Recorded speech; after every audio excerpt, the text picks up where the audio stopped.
Slemania. Recharging.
Great, that's the video. Please, yeah.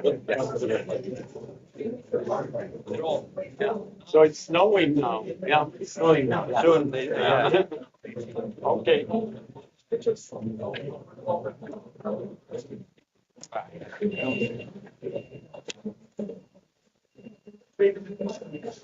I'll picture it and bingo instead of safe speaking gap, maybe. So they can sit here is also. Okay, so thank you everyone for coming to this close and intimate panel today.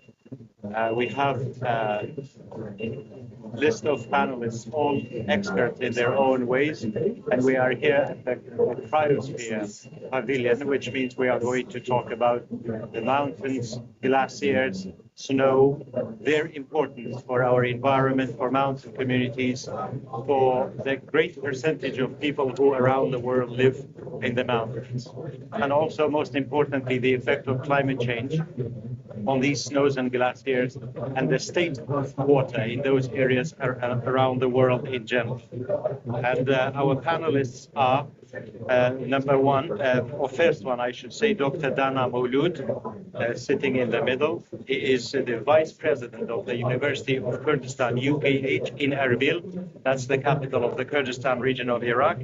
He is the Director of Environmental Studies Center. He has PhD, Master's, Diploma, and Bachelor's degree from the Vienna University of Technology. And he today will be talking about the impact of isotope on the mountains of Kurdistan region. Our second speaker is Otto Simonet. He is from Zoe, representing Zoe, an organization working titled Adaptation at Altitude. And from the name, it's about the mountain communities and how they can adapt to the effects of climate change. And last but not least, we have Professor David Rounds, representing the University of Carnegie Mellon University in Pennsylvania. His expertise is also in the same area of cryosphere. Welcome to you all, and welcome to you all as well. I think, Dr. Dana, you have a presentation to show on the screen. Please go ahead. Yeah. I just want to thank Publicum for this opportunity and the pavilion for this opportunity. It is first to emphasize that we are here to demonstrate that Iraq, as a part of Iraq, Kurdistan region of Iraq, has a mountain, and this mountain is full with snow, especially in winter, and it's needed, I think, that we also be able to express and expose our community, mountain community and snow community in these, the first time in these international events, which is very important and neglected.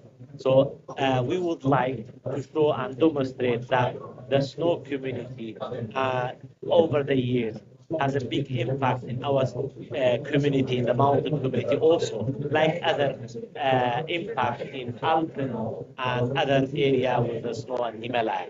So to study that and to search that and to find the impact, it's very difficult because there are no too much international study about the snow, their impact and the snow melts in our community and in Iraq especially because first what do you think about Iraq and the management crisis of water in Iraq and the climate impact of Iraq, you think about the desert and marsh in the south of Iraq, which they are very important and they affected the community in entire Iraq, but also the mountain and Zagros Mountain. It's a huge, there are huge community, Kurdish community there, and some of them immigrate from the area through the lack of the water during the years, or they change their jobs and they mitigate the circumstance and they divert their or relocate themselves from the location to other locations because of the years impact of the snow melting and glaciers in the area. So in order to study that, and in order to focus on this area, we need desperately scientific and the community to support and see how we can find the best solution of this area and how is the impact, because I am sure till now there is no one international magazine writing or publishing the matter over there or survey or searching the matter over there, and I think it is for years being neglectable, not for the society and the government, also for the scientific perspective. Need a focus, need attention, and need a solution for that. I'm sure through this, it's a first community engagement in this matter that the mountain in Kurdistan need desperately help to find and to search in order to see what's the consequence exactly and how we mitigate the risk of the changing of climate change of this particular area.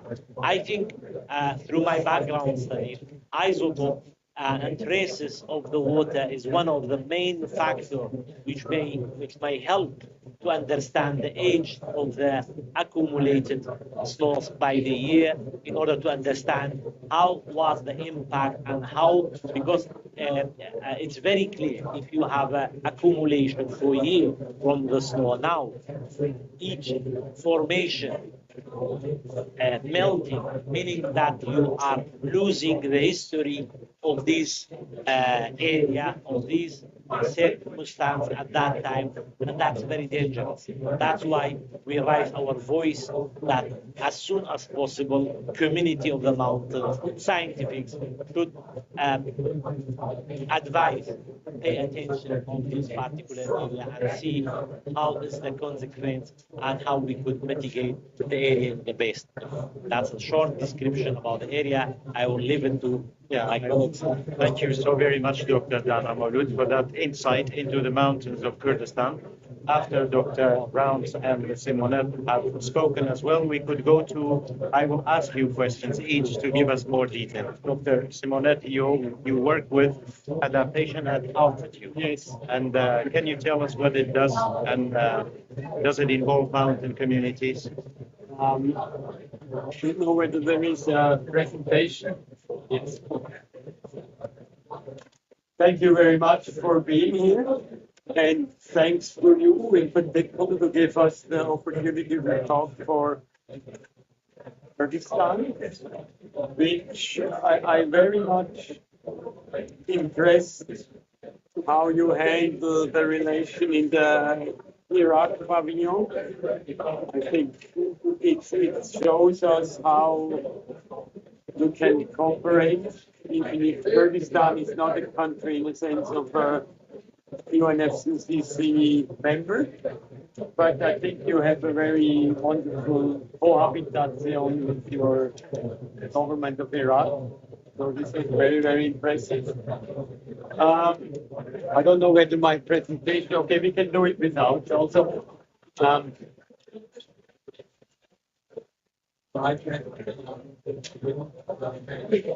Yes.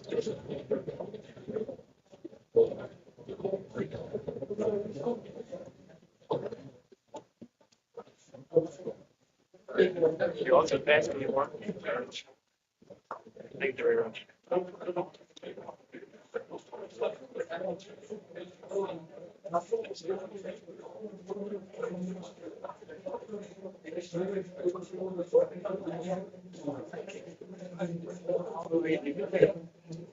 Okay. I can do it without. Our motto is adaptation as altitude is a program funded by Switzerland with the goal to do the science. I mean, the whole underlying thing about climate change in mountains, but then also look for solutions in the various regions of the world. I mean, if you look at this map here, it shows some of our hotspots, Himalaya, East Africa, Caucasus, and the Andes. So it's a global program. First of all, we look at the science, the data, information, monitoring. Then we look at regional collaboration and exchange for action. I mean, if, for instance, there is a solution developed in the Alps or in the Andes, which may be very well applicable for you for disaster risk management for global. And then the pillar we are working for is the knowledge sharing and policy mainstreaming. And that's the reason we are here. And I'm very happy to have many events on the mountain. I mean, not only here in the cryosphere, there was a bigger side event by the Mountain Partnership to show that mountains matter, and it's not just the mountain countries. I think we have a little bit the same problem you have in Iraq, because everybody thinks Iraq is desert and marshland. And everybody in the world thinks mountain is Matterhorn or Himalaya or Hindu Kush, but there are many more mountain ranges in the world. You have mountains in Africa, you have mountains also here in this region we're looking. And then the Zagros Mountains is basically this range here, is very much unknown in the mountain community. And if we want to address mountains, cryosphere as a global issue, all the countries have to participate. So that's why we have the motto, leave no mountains behind. And so I'm particularly happy to work with you on this, because it's also a hotspot. I wanted to show some map from the Zagros, because we've done a study on the Middle East on climate change hotspot. And what is known as a fertile expression is endangered of becoming a desert. I mean, we are always trying not to use too dramatic language, because everybody does it, but it is a concrete risk, and in particular water will be an issue you need to look at also in the mountains. So thank you very much. Thank you very much for that explanation, and also it was a great point saying and, that you can have brochure. Yeah. You said that one thing that happens in the mountain, or a solution, for example, in the Andes Mountains could apply to the mountains of Kurdistan or anywhere else. And from that, I will go to Dr. Round. When we were speaking earlier, you said you worked last year on a report about the effect of climate change on cryosphere and different mountains. So my question to you is, do you think the mountains and snow in these mountains and their communities get enough attention and recognition when we speak of climate change? Because they are far, they are remote, it's not visible to ordinary people. it might be ignored in one way or another. Yeah, thanks for having me. And I think that's a great point, is that the mountains might not receive as much attention as they should, even though regardless of whether it's the water resources, whether it's sea level rise, whether it's the beauty that you have as a part of your culture, right? They impact communities at different scales all around the world. And, you know, thinking about the countries located around the mountains, right? There are no boundaries associated with mountains, right? It's a shared resource for everyone. And so bringing everyone together through the mountains, I think, is a fantastic way to do it and to make progress together. You know, we know what is changing in the mountains. We can always bring in more local knowledge. We can always bring in more measurements. That certainly helps.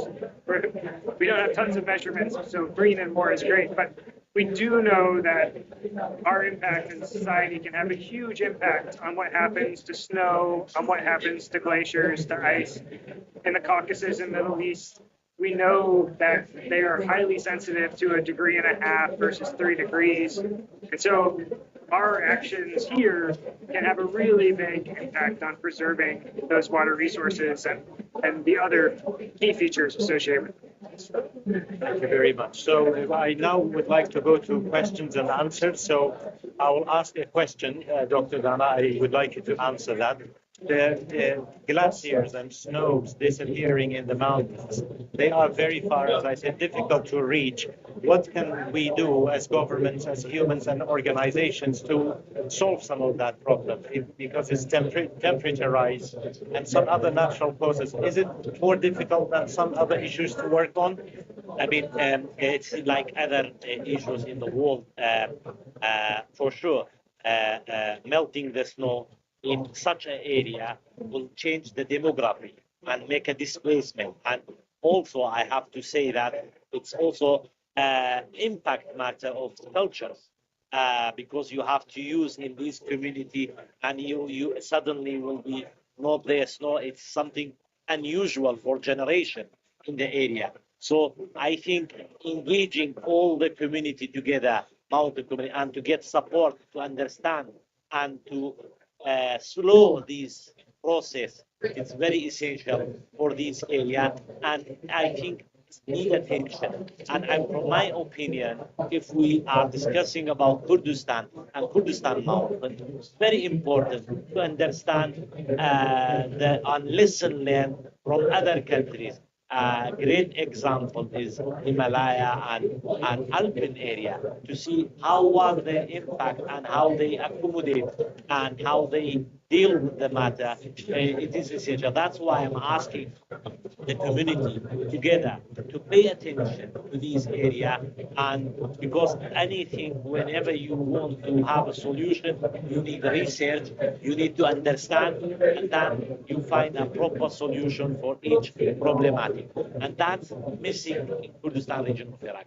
I'm sure there are top of the research in Himalaya and in Alpine area, but it is area forgotten, and this is very important to raise our voice and to attract the researcher who they are doing things in this matter to come and see, and together we can manage and we can solve the problem. If I would you ask me, Kaka, it's very difficult and complicated. We are now, just imagine, we are now coming here and explaining that we have mountain, we have snow. Just imagine. This is a very initial, so how could I explain that? So instead that we discuss how we do mitigate this, and we have a lot of research and documentation about that. No, we do not have any. And also, I have to admit, the government from 1970 till now, nobody pay attention about these things. And it's sadly to say that we do not have also meteorological station in those areas. And as you know, everybody know, if you have a mountain area, that's very important. At least you have to have a meteorological station from close to each other, because you need to do measurement very closely. But unfortunately, since establishment of Iraq, we do not have such a stations and meteorological station.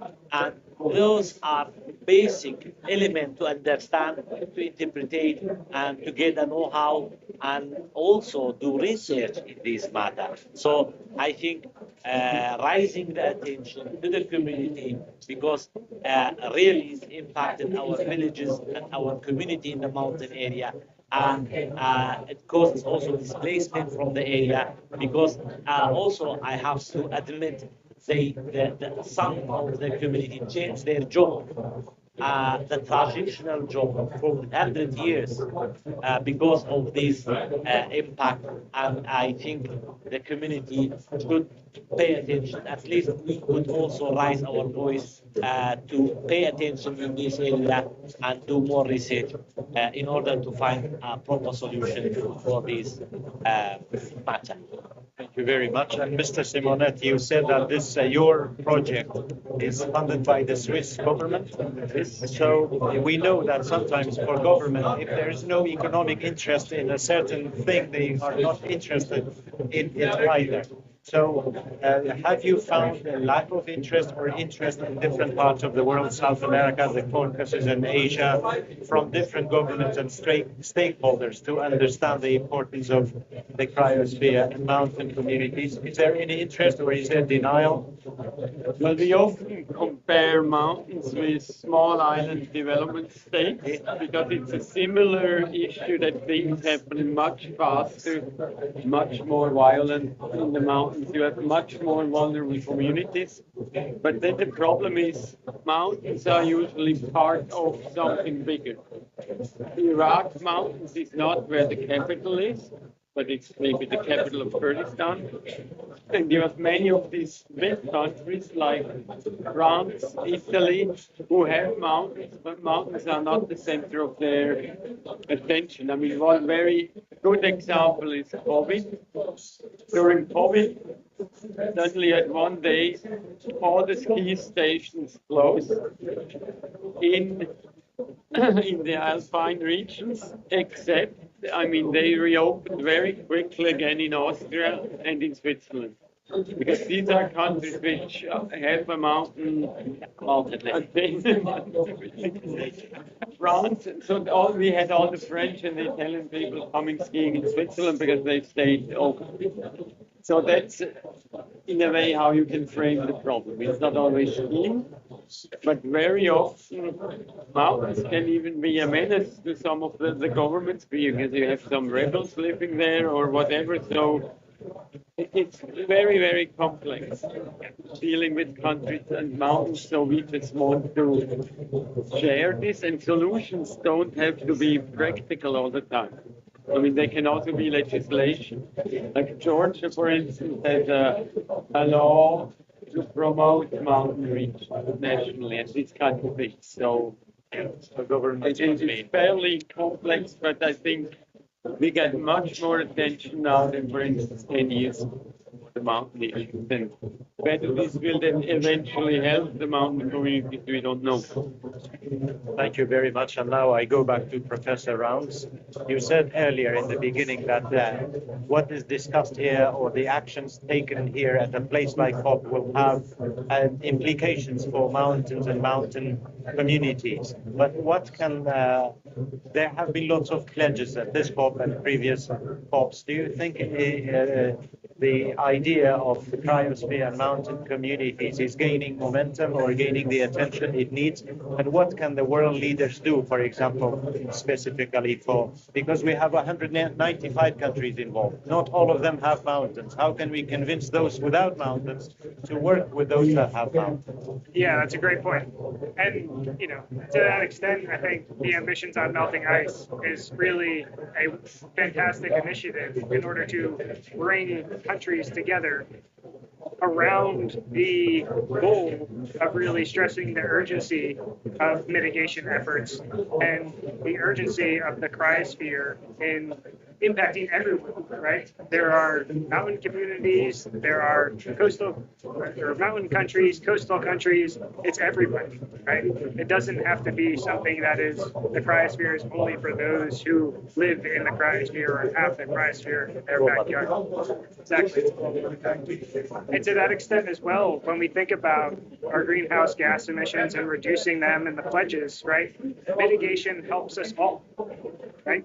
It is, whether it's the Zagros Mountains, whether it's the Himalayas, whether it's the Andes, mitigation is the one thing that can support our snow resources, our glacier resources, reducing sea level rise. It does everything all at once. The co-benefits are enormous.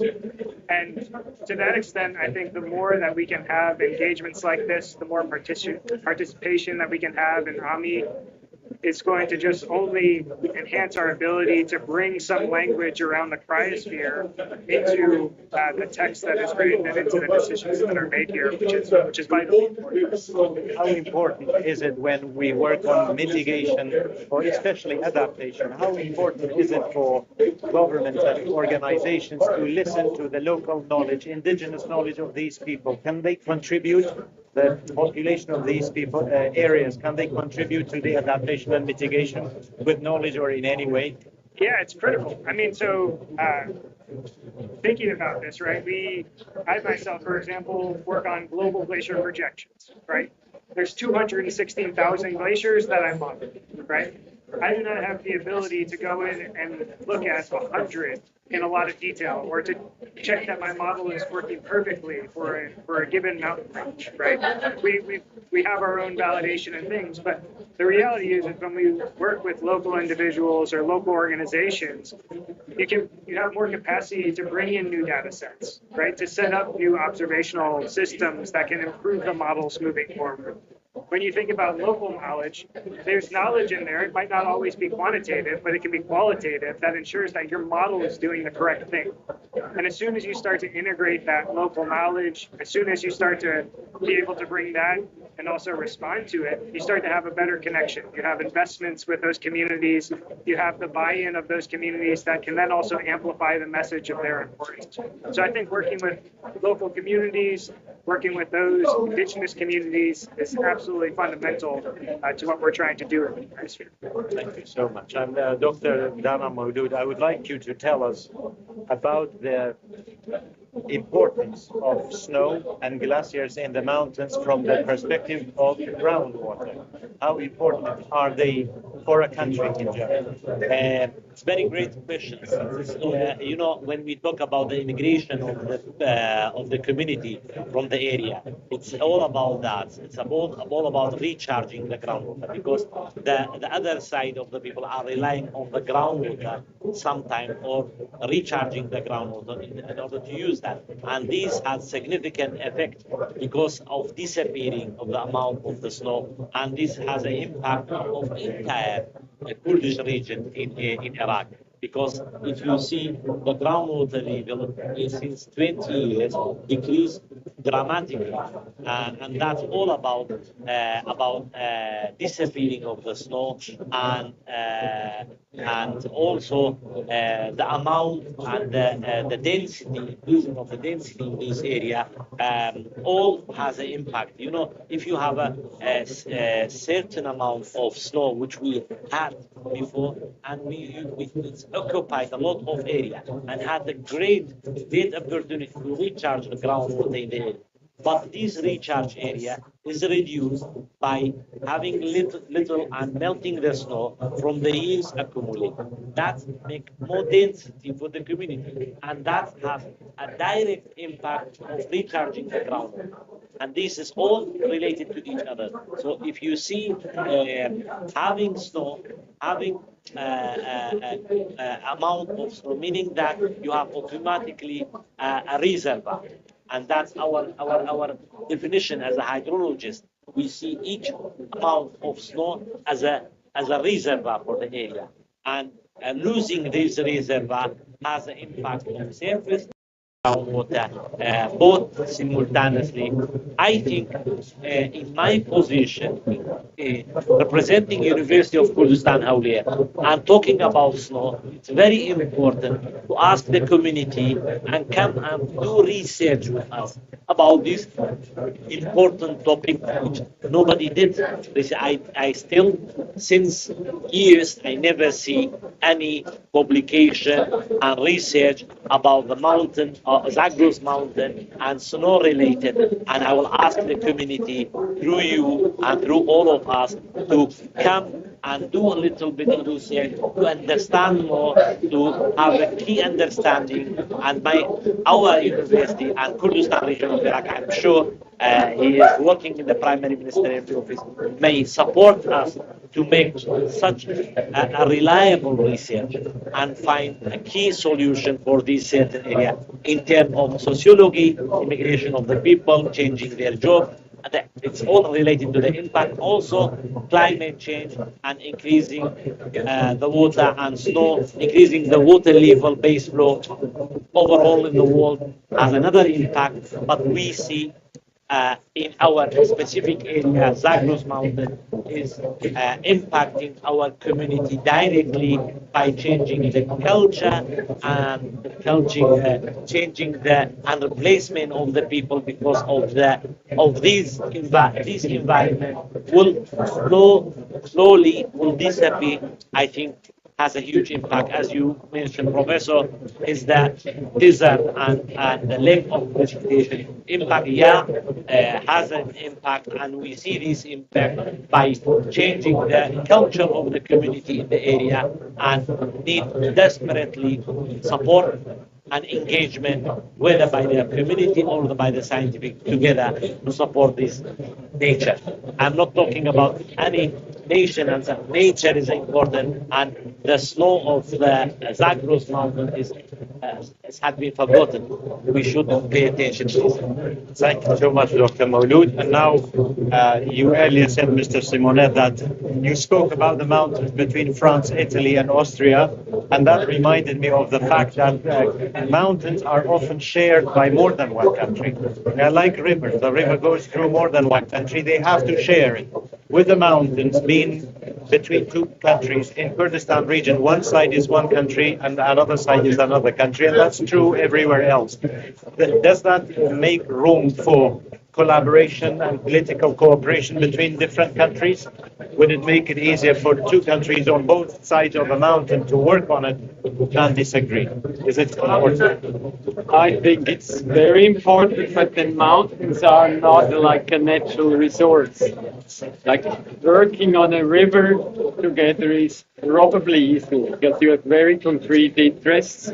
Working on mountains together, you have examples like there is the Alpine Convention, there's the Cretan Convention.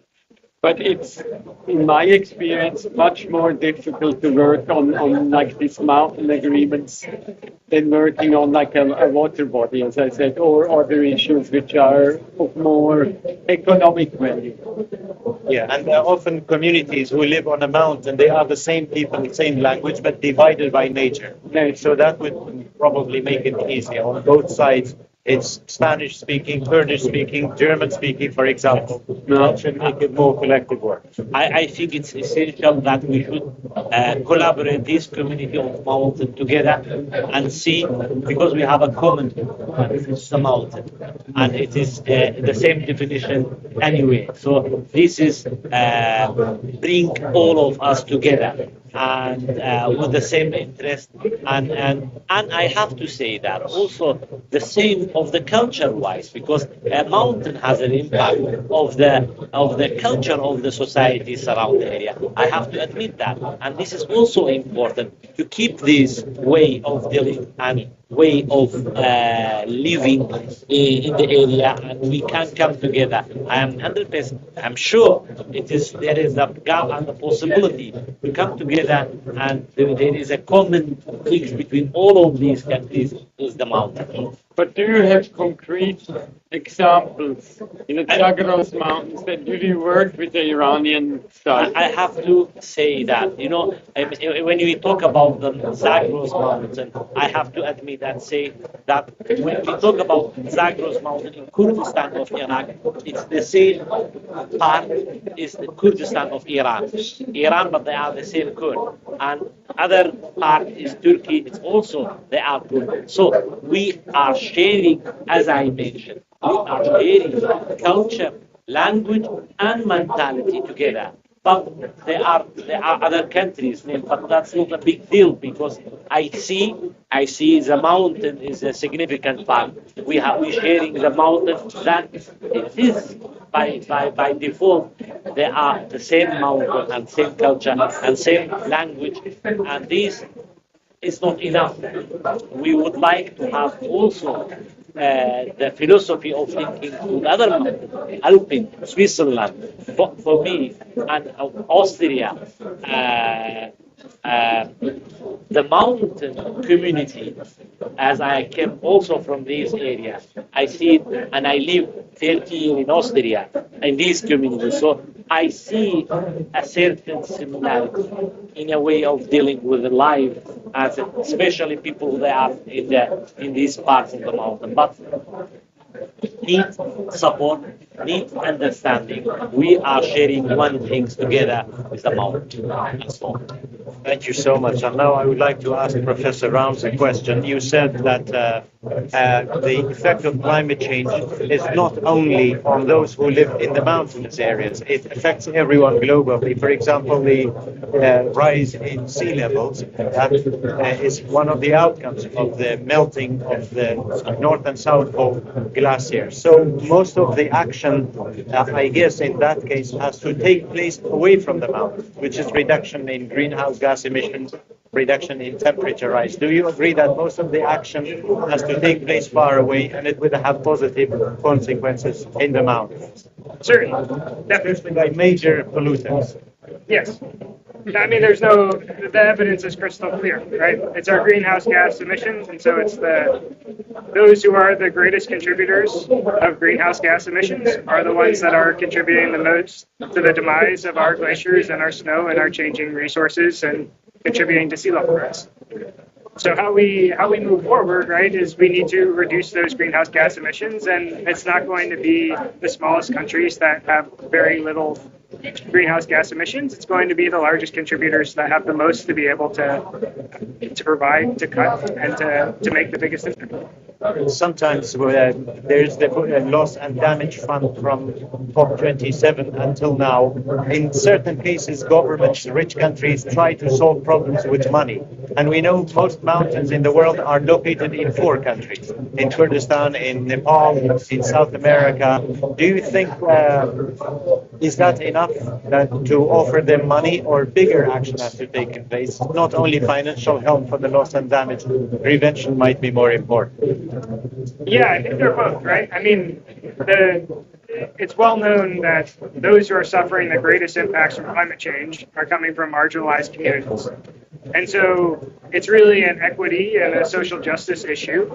And if we want to reduce those inequities, if we want to really break through and have transformative change, we need to do both the mitigation such that we don't have to have as much adaptation and that we can support everyone all at once. But we also need to work on adaptation. And when we're doing that adaptation, I think it's really critical that you're engaging those communities because they're the ones that know what is going to work for them and what they need, what they've experienced, and so how they need to build their resilient systems. And hopefully, as has been mentioned here, right, we can learn from one another, right? We can all use the lessons learned of how we've developed in the past and maybe even think more creatively about the solutions moving forward, such that when we design climate resilient systems, right, we can start not from the past or from no knowledge, but we can start from what is working and what is really able to have the first impact. Thank you very much. That makes perfect sense.